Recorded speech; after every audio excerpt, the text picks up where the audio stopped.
taskbar. From the right pane, select Computer. Right-click on it. From the list of available options, select Properties. The system window opens. From the left pane on the top, click on Device Manager link. The Device Manager window opens. From there, select the problematic device and double-click to open its properties. The Device Properties dialog opens.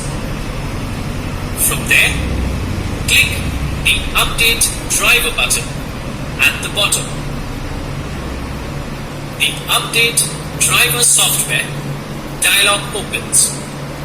From the available options, select your preferred choice. Upon successful installation of the driver software, you will get a message that the driver software has been successfully installed. Click the Close button. You will notice that the driver icon has changed after the driver has been successfully installed.